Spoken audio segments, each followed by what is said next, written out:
আমি আগের দিন বলেছিলাম না আপনাদের জন্য কালকে কাঁচা চন্দন নিয়ে আসবো, এই যে এনেছি আজকে। আমার একটা কাস্টমার আছে যে কিনা শিব ঠাকুরের ভক্ত এবং সে একটু পছন্দ করে যে চন্দনের ধূপকাঠি হয়। সে আমাকে বললো যে মানে প্রথম দেখা হয়েছিল, বলেছিল যে ভাই আমার কোনো অসুবিধা নেই, তুমি আমাকে এমন ধূপকাঠি এনে দাও, আমার টাকা পয়সা অসুবিধা নেই, আমাকে এমন ধূপকাঠি এনে দাও যেটা জ্বালাবো একবার সারাদিন গন্ধ থাকবে।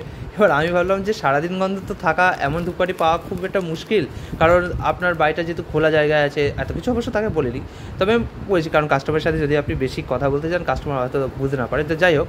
তো আমি বললাম যে অতক্ষণ থাকবে না, তবে হ্যাঁ আপনাকে আমি এমন ধূপকাঠি এনে দেবো যেটাতে আপনার গন্ধটা প্রায় 3-4 ঘন্টা স্টে করবে।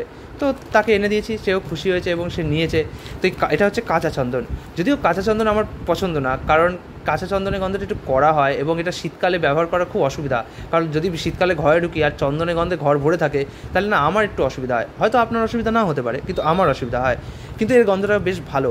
এবং আমি মনে আছে যখন আমি প্রথম ব্যবসা শুরু করছিলাম তখন তো সবে নতুন ছিলাম, তখন অত চন্দনের প্যাকেট জানতাম না, তখন আমার কাছে চন্দনে বলতে ওই সাইকেলের স্যান্ডেলাম, ঠিক আছে। তো তার থেকে ভালো গন্ধ তো আমি পাইনি। তো একজন কাস্টমার আমাকে বললো, এই প্যাকেটটা খুলে দেখালো, বলে দেখো এরকম ধূপকাঠি এনে দেবা, খুব ভালো গন্ধ। প্রথম দিন যেদিন আমি ধূপকাঠির গন্ধটা পেলাম আমার তো মাথা খারাপ হয়ে গেল যে এত সুন্দর চন্দনের গন্ধ হয়, কাঁচা চন্দনের কিন্তু এত সুন্দর গন্ধ হয়। এখন আপনি বলবেন যে আমি একটু আগে বললাম যে এই কাঁচা চন্দনের গন্ধ আমার সহ্য হয় না, আবার আমি বলছি সুন্দর কেন হয়। আমি বলছি কাঁচা চন্দনের গন্ধ সহ্য হয় না সেটা বদ্ধ ঘরে, কিন্তু যখন খোলা জায়গায় আছে তখন অসুবিধা নেই। বা ধরুন এবার কাদের বাড়িতে এটা জ্বালবে ভালো, যদি আপনার বাড়িতে শিব ঠাকুর থাকে তাহলে খুব ভালো মানিয়ে যাবে, আর কৃষ্ণ ঠাকুর থাকলে তো মানিয়ে যাবেই।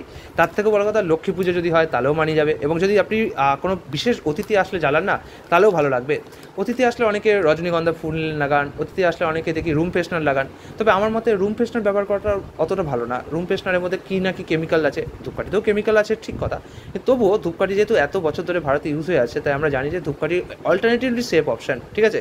তো এই চন্দনের গন্ধটা একটু কাঁচা চন্দনের গন্ধ হবে, এবং কাঁচা চন্দনের গন্ধের আরেকটা বৈশিষ্ট্য হচ্ছে যদি আপনি এটা জ্বালান তাহলে এর লং লাস্টিং পিরিয়ডটা বেড়ে যায়। লং লাস্টিং পিরিয়ড বলতে ধরুন আপনি কেশর স্যান্ডেল, মানে এই কেশর স্যান্ডেলটা দাঁড়িয়েছে, এটা একটু মিষ্টি চন্দন, তো এটা মোটামুটি আপনার 2 ঘন্টা মতো গন্ধ থাকবে। যদি আপনি সুখচন্দন জ্বালান, কোথায় গেল সুখচন্দনটা, দাঁড়ান, মানে এই চন্দনটা, এটাও একটা ভালো গন্ধ কিন্তু এটারও লং লাস্টিং পিরিয়ড 2 ঘন্টা। কিন্তু কাঁচা চন্দনের বৈশিষ্ট্য হচ্ছে কাঁচা চন্দন ডিপ গন্ধ হয় ঠিকই, কিন্তু লাস্টিংটা ভালো করে, মোটামুটি 3 ঘন্টা ধরে নিন। এবার নির্ভর করছে আপনার বাড়ি কীরকম লোকেশনে আছে।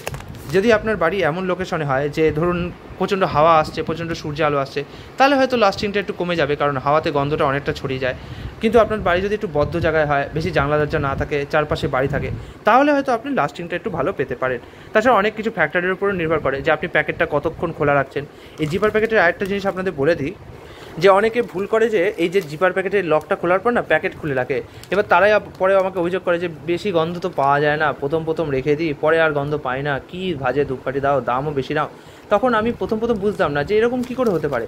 তারপরে যখন একটু ইনভেস্টিগেশন করলাম যে কাকিমা আপনি কি প্যাকেটটা খুলে রাখেন, তখন বললো হ্যাঁ এত প্যাকেট খুলে রাখবো। আমি বললাম না, জিপার প্যাকেটের একটা বিশেষ ব্যাপার হচ্ছে এটা খুলে রাখা যায় না, এই যে এখানে দেখছেন এখানে জিপারটাকে আটকে রাখতে হয়, কারণ এর যে অ্যারোমাটা ইউজ হয় সেটা অত্যন্ত প্রিমিয়াম হয় ঠিকই, কিন্তু এটা বায়ুর সাথে বেশ ভালো রিয়াকশন করে। তাই যদি এই প্যাকেটগুলোকে আপনি ভালো করে আটকে না রাখেন তাহলে কিন্তু এর গন্ধটা আস্তে আস্তে ছড়িয়ে যাবে, ঠিক আছে। তো এই জিপার প্যাকেটটা একটু সাবধানে ইউজ করতে হয়, প্রিমিয়াম গন্ধ কিন্তু সাবধানে ইউজ করতে হয়। সেটা আমরা নর্মালিও জানি যে যত দামি জিনিস হয় তত সাবধানে ইউজ করাই ভালো, ঠিক আছে, নাহলে অসুবিধা হতে পারে। তো কেমন ছিল একটা ছোট্ট ভিডিও, নিচে অর্ডার করার জন্য অবশ্যই জিমেল আছে, সেখানে আমাকে কন্ট্যাক্ট করুন, আমি অর্ডার নেব। আর হ্যাঁ অবশ্যই যদি আমার সাথে হোয়াটসঅ্যাপে যোগাযোগ করতে চান তো সেখানে আমাকে বললে আমি আপনাদের জিমেল পাঠিয়ে দেবো। আর হ্যাঁ বাংলাদেশে কোনো ডেলিভারি হয় না, কারণ বাংলাদেশে আমি কী করে পাঠাবো আমি জানি না।